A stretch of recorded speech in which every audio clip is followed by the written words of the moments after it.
Ya pemirsa, sudah 2 pekan kasus dugaan pembunuhan terhadap anak politisi PKS di Cilegon, Banten belum juga terungkap. Meski telah memeriksa 22 orang saksi, polisi masih mengalami sejumlah kendala termasuk belum ditemukannya senjata pelaku. Kita akan membahasnya bersama dengan Ketua Bidang Advokasi PKS, sudah ada Ibu Nurul Amalia, serta Kriminolog Universitas Budi Luhur, sudah ada Pak Luki Nurhadianto, dan juga Irjen Pol Purnawirawan Arianto Sutadi, selaku penasihat ahli Kapolri. Selamat malam Bapak Ibu semua.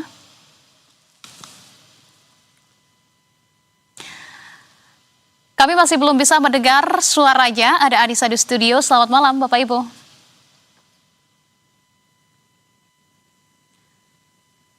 Pak Ibu Amalia, Pak Arianto, dan juga Mas Luki. Baik, pemirsa, kita akan membahas hal ini bersama dengan sejumlah narasumber yang sudah bergabung bersama dengan kami. Kalau begitu kita sapa kembali. Sudah ada Pak Arianto, kemudian Mas Luki, dan juga Ibu Amalia. Selamat malam.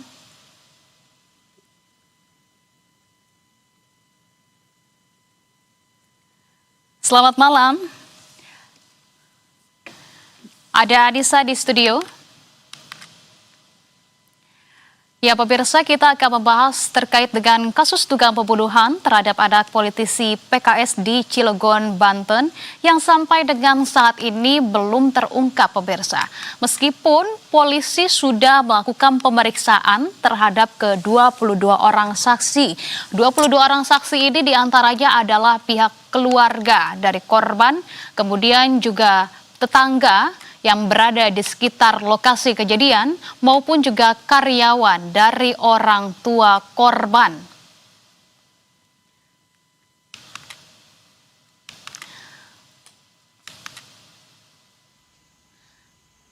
Maka pemirsa,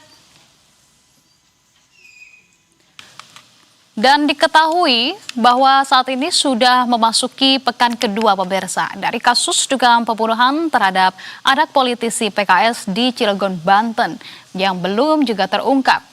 Pihak kepolisian masih terus melakukan penyelidikan terkait dengan kasus ini, di mana Kapolres Cilegon AKBP Martua Raja Taripar Laut Silitoga mengatakan penyidik sudah melakukan pemeriksaan terhadap 22 orang saksi. Kami perbarui lagi pemirsa untuk menyegarkan informasi Anda. 22 orang saksi ini merupakan pihak keluarga, tetangga, dan juga karyawan hingga kerabat dari orang tua korban.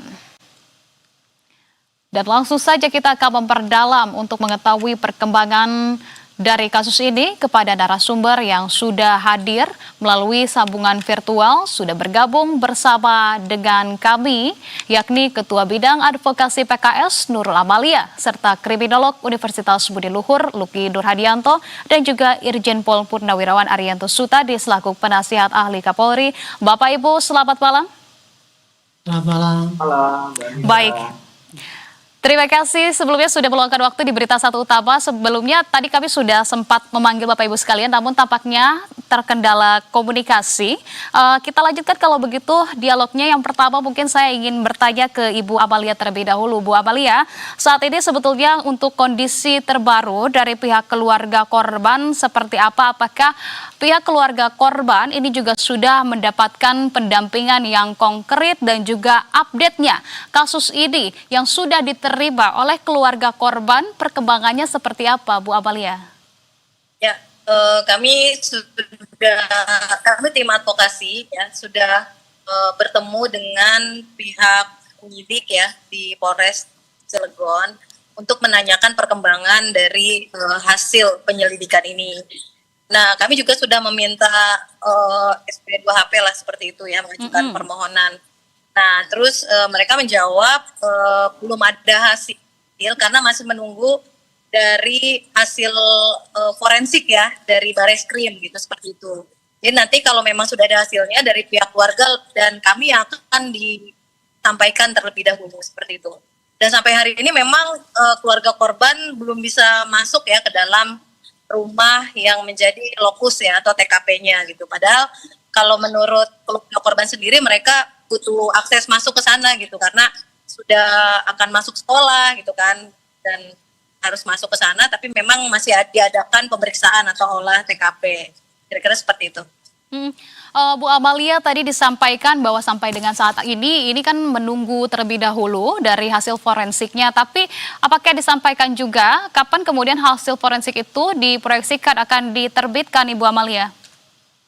Ya kalau dari hakim ini menanyakan, jawabannya adalah kemungkinan secepatnya gitu. Tapi kami tidak diberitahukan kira-kira kapan waktunya atau pastian waktunya gitu, seperti itu. Oke, kalau Jadi, begitu mereka menyampaikan segera. Oke, ini semacam segera begitu ya, informasi yang bisa disampaikan hanya segera, secepatnya begitu ya, tidak ada informasi yang pasti kapan kemudian hasil dari forensik itu akan diterbitkan. Kemudian juga kita tahu bahwa ini sudah 2 pekan namun juga belum ada tanda-tanda yang cukup konkret begitu. Saya akan ke Pak Arianto. Pak Arianto, bagaimana untuk bisa menjawab soal lamanya penetapan terhadap tersangka, kemudian juga update perkembangan kasus ini, karena dengan pembunuhan dengan bukti luka yang cukup serius yang dialami oleh korban begitu ya, sudah 2 pekan tanpa penetapan tersangka. Apakah ini memang masih dalam koridor yang wajarkah yang dilakukan oleh penyidik, atau memang sebetulnya ini sudah melewati batas ataupun tenggang waktu yang cukup lama begitu? Saya tidak bisa menjawab itu ya, Bu. Tetapi saya hanya ingin menerangkan lamanya kasus penyidikan oleh Polri. Pengalaman saya jadi penyidik itu banyak ya, dan dari kasus-kasus pembunuhan itu tidak semua terungkap. Ada kasus yang tidak terungkap, ada yang terungkap. Ada yang terungkap dengan cepat, ada yang terungkapnya lamban. Itu tergantung daripada jejak-jejak yang ditinggalkan di TKP, dan kemudian tambahan keterangan-keterangan saksi, kemudian mungkin kalau ada CCTV dan sebagainya. Intinya, apabila barang bukti yang ada di TKP itu lengkap dan bisa mengkaitkan dengan peristiwa itu yang terjadi, bagaimana yang terjadi, kemudian jejak-jejak itu lengkap juga, kira-kira siapa yang patut dicurigai, maka itu akan memudahkan penyidik untuk mengungkap kasus itu. Nah, tapi ini sekarang ya, nomor 1, yang jelas CCTV di TKP tidak ada, sehingga polisi tidak bisa mengandalkan rekaman yang ada di situ. Maka paling pol ada pada jejak-jejak yang ada di TKP, makanya sampai sekarang itu masih ditutup terus kan itu. Kalau itu dibuka nanti tambah susah lagi untuk nyarinya alat bukti yang masih kurang itu. Jadi masalah ini menurut saya polisi, saya pikir sudah mencoba ya, bantuan dari Polda sudah datang, scientific crime investigation sudah dilibatkan di situ, dari pemeriksaan forensik dan sebagainya. Itu semuanya adalah untuk mendukung supaya kita bisa menjelaskan apa yang terjadi dan kira-kira siapa yang terjadi. Nah sampai sekarang ternyata sudah 2 minggu ini ya. Ini menurut saya ya, saya nggak bisa mengatakan itu lambat atau cepat. Tapi dilihat daripada jejak-jejaknya sudah banyak, tetapi masih kurang. Dan kemudian saya kira polisi juga tadi ditanya kurang lebih berapa ya, paling jawabnya ya relatif, secepat mungkin. Kecepatannya berapa itu tidak bisa ditentukan itu. Jadi kasus itu begitu itu. Untuk cepat lambatnya itu tergantung daripada data awal yang ada. Ya. Dan sekarang ini masih terus ditelisik karena jejak di TKP kurang memadai, maka pada kesaksian, lihat motifnya. Nah, kebetulan untuk lihat motifnya pun dari pihak korban juga nggak menunjukkan bahwa misalkan dikaitkan dengan pemecatan yang 4 orang itu juga tidak bisa memberikan tambahan. Saya kira sekarang ini polisi akan mendalami terus kepada kesaksian yang ada dan guna pendalaman daripada pemeriksaan forensik dan termasuk belum menunggu hasil-hasil yang forensik yang belum keluar itu. Tapi saya pikir ini polisi harus kerja keras ya, karena sampai sekarang kelihatannya belum ada titik terang untuk menjurus kepada siapa pelakunya. Kira-kira gitu keterangan yang bisa saya sampaikan. Polisi harus kerja keras, sampai dengan saat ini masih belum ada titik terangnya. Seperti yang disampaikan oleh Pak Arianto, cepat lambatnya ini tergantung dari bukti-bukti ataupun petunjuk yang ada di TKP. Tapi Pak Arianto, penegasan, apakah artinya Anda menilai bahwa dari konstruksi kasusnya, kemudian juga bukti-bukti yang ada sampai dengan saat ini yang dikantongi oleh pihak penyidik, Anda menilai memang bukti yang dimiliki oleh penyidik ini sangat minim sehingga memang menyulitkan penyidik untuk kemudian membongkar kasus ini, Pak Arianto? Ya, sebetulnya bukan minim ya, banyak, tetapi yang menyangkut kepada keterangan untuk kejelasan daripada apa yang terjadi itu masih kurang gitu. Sehingga polisi nggak bisa menyimpulkan kira-kira siapa pelakunya dan bagaimana kejadiannya itu. Tapi jejak-jejak di tempat kan sudah banyak itu luka, kemudian di TKP, kemudian saksi-saksi sekelilingnya sudah ada 22 yang diperiksa, kemudian pengerahan saintifik sudah dikerahkan. Saya kira itu sudah maksimal, tapi polisi dalam hal ini menurut saya masih kurang beruntung ya. Saya sampaikan juga ya, yang namanya penyidikan itu Bu, itu faktor keberuntungan juga menentukan juga. Jadi walaupun kalau buktinya kurang, tapi kalau faktor keberuntungannya ada, dilalah itu polisi gampang sekali mengungkap kejadian seperti itu. Misalnya seperti saya dulu nangani ya kasus itu, tiba-tiba kita lagi susah-susah, ada yang mengaku saya yang membunuh, nah, contohnya kayak gitu. Itulah kayak gitu, memang kali-kaliku penyidikan pembunuhan itu seperti itu Bu. Pak Rianto, apakah kemudian Anda juga ingin berbicara jika kemudian keterangan kejelasannya ini memang belum terang benderang, belum jelas yang disampaikan oleh saksi, artinya masih ada keterangan yang sebetulnya ditutup-tutupikah yang sepenuhnya belum diungkap secara luas oleh saksi-saksi yang sudah diperiksa oleh polisi? Nah, begini kemungkinan ada saksi yang keterangan yang disembunyikan, karena apabila keterangan itu dibuka, akan mempersulit pengejaran daripada orang yang diincar itu gitu. Jadi kurang lebih sekarang ya ada informasi yang penting tetapi dia tidak mau mengutarakan, karena kalau diutarakan nanti akan menambah susah untuk menangkap pelakunya itu. Itu juga mungkin terjadi Bu. Tetapi yang dilihat di sini adalah keseriusan daripada polisi itu ya. Tapi kalau menurut saya ya sekarang ini tidak ada polisi itu menutup-nutupi karena ada motif apa gitu sehingga sudah tahu pembunuhnya tapi kemudian ditutup-tutupi itu nggak sampai segitu.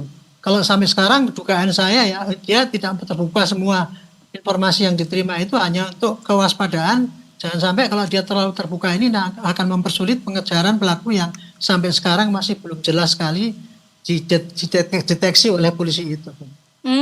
Oke, baik. Artinya ini memang masih dijaga ketat oleh pihak kepolisian agar kemudian juga tidak terbuka begitu luas begitu ya kepada masyarakat sehingga memang menyulitkan kembali dari pihak kepolisian. Saya ingin ke Mas Luki. Mas Luki, hingga lebih dari 2 pekan kalau kita berbicara terkait dengan durasi yang sampai dengan saat ini belum ada tersangka meskipun puluhan saksi disampaikan 22 orang saksi ini sudah diperiksa.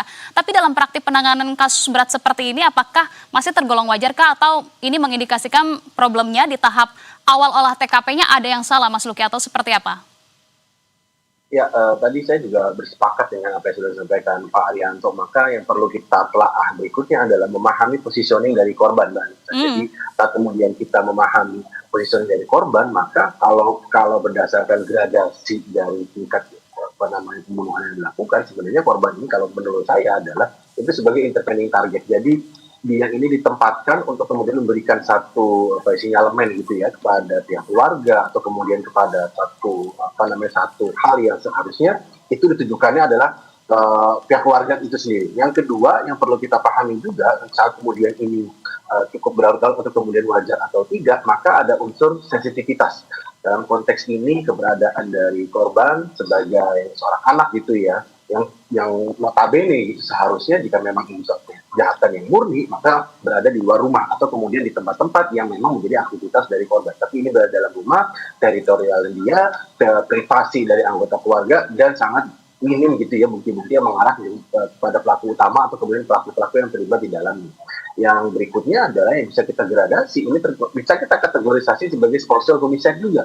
Saat kemudian kita berbicara mengenai keberadaan CCTV, seharusnya dalam konteks scientific investigation perlu ditengarai juga. Apakah kemudian ada jejak digital yang tidak kemudian direct langsung kepada diri korban, tapi sejauh mana keterkaitan komunikasi, terus kemudian ancaman-ancaman misalnya intimidasi yang justru mengarah kepada keluarga atau kemudian entitas yang lebih besar lagi dari diri korban. Jadi saat kemudian kita tidak berhenti pada CCTV, tapi kita bisa mengolah berbagai bukti forensik digital lainnya untuk bisa mengarahkan sejauh mana pelaku kemudian terlibat di sana dan apa motivasi para pelaku tersebut untuk menghabisi nyawa seorang anak. Yang kemudian bisa kita kategorisasi berikutnya adalah TKP ini tergolong sebagai crime scene zonal. Jadi kemudian zonanya sudah terpetakan, terus kemudian tertutup, berada di ruang yang aksesnya juga sangat terbatas. Seharusnya ada orang-orang yang memang mengenali bagaimana kemudian rumah ini berada, titik keluar masuknya, terus kemudian keberadaan CCTV sampai kemudian dia tidak terdeteksi, itu bisa mengarahkan pada kelompok-kelompok atau pihak-pihak yang memang memahami secara gamblang gitu ya keberadaan dari aktivitas keluarga, terus kemudian keberadaan aktivitas dari korban, terus kemudian sejauh mana dia bisa melakukan kegiatan tersebut tanpa adanya risiko-risiko yang bisa langsung direct gitu ya saat kemudian dia mudah untuk kita. Jadi kelima aspek ini mengindikasikan memang menjadi sangat sensitif saat kemudian bisa terungkapkan, seperti disampaikan juga Pak Aryo, saat kemudian polisian membutuhkan satu motivasi, terus kemudian sampai mengarah kepada pelakunya. Yang kedua adalah sangat emosional jika memang saat diungkapkan di awal gitu ya, dan kemudian mencederai sisi-sisi kesedihan yang sedang dialami oleh keluarga dari korban. Kurang lebih itu, Mbak Anissa, yang bisa saya. Ya, Mas Luki, tapi penegasan apakah artinya dari penjelasan Anda tadi ini ada indikasi bahwa orang terdekat, bisa saja orang terdekat di keluarga begitu ya, jika kita menyusuri pihak-pihak orang-orang yang diindikasikan sebagai pelaku begitu ya, orang-orang terdekat yang ada di keluarga, sehingga memang mereka, orang-orang terdekat ini bisa sangat mengetahui dengan mudahnya, baik itu dari mulai CCTV, kemudian juga pihak keamanan yang tidak ada pada saat kejadian, CCTV yang kemudian mati, sehingga pihak ini bisa dengan mudahnya masuk ke dalam rumah. Apakah kita bisa mengerucutkan pada orang terdekat sebagai pelaku?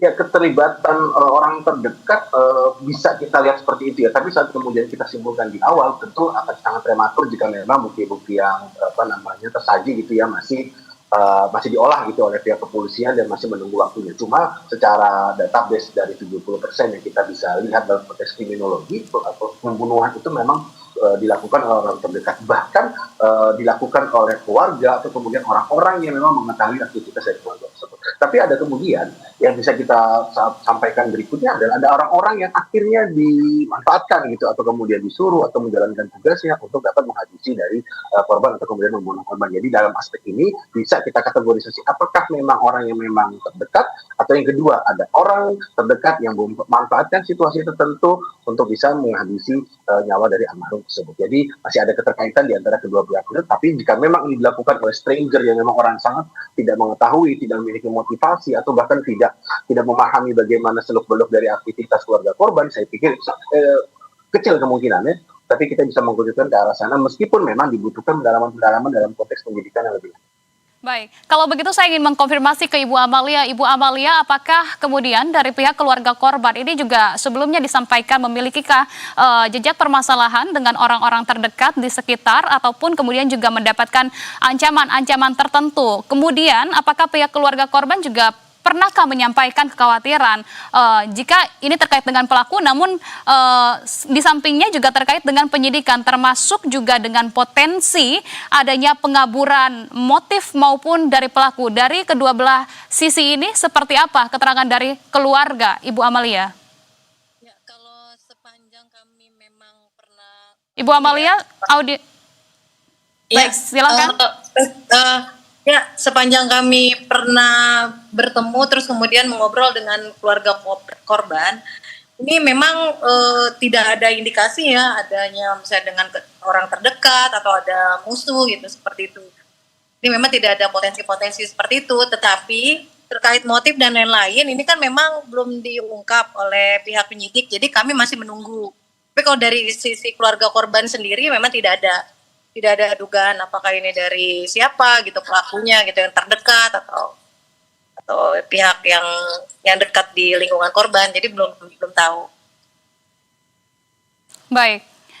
Kalau begitu saya ingin juga ke Pak Arianto. Pak Arianto, pertanyaan selanjutnya, jika memang dalam waktu dekat sampai dengan saat ini belum juga terungkap adanya tersangka maupun juga informasi perkembangan update-nya seperti apa, langkah apa yang kemudian ini harus segera dilakukan oleh pihak kepolisian agar kasus ini tidak terasa berlarut-larut begitu loh, Pak Arianto?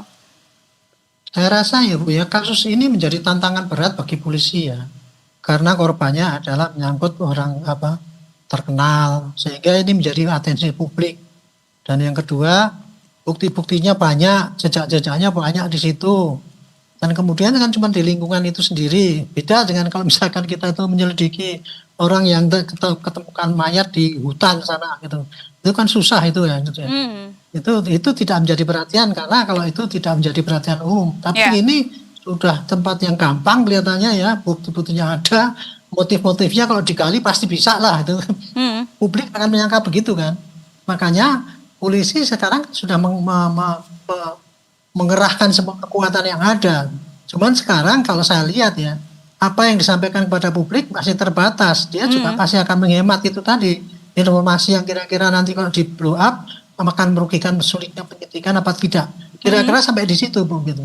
Baik. Tapi biasanya ya korban itu kejahatan nggak ada yang sempurna. Pasti ada aja yang bisa menimbulkan itu terungkap. Tetapi ya jangan berharap bahwa itu pasti harus bisa terungkap. Karena banyak juga kejahatan yang terkenal ya. Seperti di Inggris sana ada pencurian yang terkenal itu berapa ton itu nggak ketahuan juga. Jack the Ripper itu juga pembunuh berantai sampai 14 kali nggak terungkap juga. Ya, kayak gitu. Jadi ini mudah-mudahan kasus ini ya karena menjadi atensi publik, bukti-buktinya kuat, polisi akan berusaha maksimal dan serius gitu ya. Karena keberhasilan daripada penyidik itu nomor satu adalah kegigihan daripada penyidik itu mengolah TKP dan menganalisis apa yang kira-kira yang terjadi. Jadi ini menjadi tantangan polisi, Bu. Jadi saya percaya ya polisi akan kerja keras dan tentunya polisi membutuhkan informasi-informasi. Siapa tahu ada orang yang melihat gitu ya. Itu dengan sukarela menyampaikan informasi pada polisi untuk memudah cepat bisa terungkapnya kasus ini. Kira-kira gitu, Bu. Ya. Baik, kuncinya adalah keseriusan dari pihak kepolisian, di mana saat ini informasi yang dibagikan dari pihak aparat kepolisian juga ini kan masih terbatas sehingga memang memunculkan tekanan dari masyarakat. Pak Mas Luki, lantas bagaimana seharusnya pihak polisi ini bisa mengelola komunikasi publiknya begitu ya agar bisa transparan tapi tidak mengganggu jalannya penyidikan. Sekaligus juga ini bisa mencegah lahirnya teori-teori liar yang beredar di masyarakat, Mas Luki. Ya, saya seringkali kemudian mengungkapkan ada satu istilah yang kita kenal sebagai semalakama policing ya. Jadi kenapa kemudian saya kategorisasi sebagai semalakama? Karena di satu sisi yang pertama adalah kepolisian sedang bertugas secara profesional untuk bisa menemukan gitu, kemudian bahkan kemudian mengungkapkan mulai dari awal kasus itu berada. Tapi di sisi lain tuntutan publik terhadap transparansi dari kasus ini itu kemudian mendesak kepolisian. Nah, apa yang bisa kita lakukan adalah yang pertama adalah mempercayakan bahwa memang polisi sudah memiliki bukti yang cukup baik dan kemudian cukup banyak dan kemudian harusnya diolah sampai kemudian kita bisa menemukan keadilan sesungguhnya. Tidak kemudian hanya sekedar memuaskan dahaga dari publik, tapi kemudian keadilan ini juga bisa mengenalkan dari keluarga korban, terus kemudian dari instansi di mana korban berasal dan kemudian bagaimana pemahaman-pemahaman secara sosial itu bisa dikembalikan lagi kepercayaan kepada keluarga dari korban. Yang kedua adalah dalam konteks yang sensitivitas, maka pihak kepolisian harus bisa berhati-hati di sini. Berhati-hati saat kemudian informasi-informasi itu diberikan sedikit-sedikit atau kemudian informasi itu diberikan tidak untuk diberikan, maka ada pertimbangan bahwa memang informasi tersebut sangat penting dan kemudian saat itu disampaikan seharusnya bisa dianggap sebagai manifestasi agar kemudian isu liar itu kemudian lebih berkembang. Yang ketiga adalah yang bisa kita pahami berikutnya, pihak kepolisian memiliki sisi emosional di sini, sisi emosional untuk memperhatikan sejauh mana trauma yang masih dialami oleh keluarga korban agar tidak kemudian menganggap bahwa kasus ini cepat kemudian diselesaikan. Dan saya pikir pihak-pihak yang terlibat di sini dalam konteks ini adalah pihak kepolisian atau dalam hal ini yang lebih forensik lagi secara digital itu bisa secara bersama-sama menjadikan ini sebagai atensi dan tidak terlalu terburu-buru untuk mengungkapkan. Tapi di sisi lain pihak publik pun juga harus diberikan edukasi bahwa privasi yang seharusnya bisa menjadi perhatian dan kemudian bisa kita hargai dalam konteks bagaimana korban atau kemudian keluarga korban dan bisa beraktivitas seperti sedia kala itu juga harus dihargai sehingga kita tidak memperdebatkan atau memberikan asumsi-asumsi liar tapi kemudian tetap menunggu hasil kepolisian meskipun memang publik sudah memiliki berbagai pemikiran-pemikiran tersendiri untuk bisa menyimpulkan sejauh mana kasus ini mengarah motivasinya atau kemudian pelaku. Kurang lebih itu, Mbak. Ya. Oke, baik. Kalau begitu kita kawal terus perkembangan kasus ini. Kita akan nantikan juga keseriusan dari pihak kepolisian untuk bisa menguak dari kasus ini. Terima kasih kalau begitu atas penjelasannya Ketua Bidang Advokasi PKS Nurul Amalia serta Kriminolog Universitas Budi Luhur Mas Luki Nurhadianto dan juga Irjen Pol Purnawirawan Arianto Sutadi Penasihat Ahli Kapolri. Semuanya salam sehat selalu. Selamat malam. Terima kasih. Selamat malam. Malam, Mbak Nisa. Malam, Pak Ari. Malam, Bu Nurul.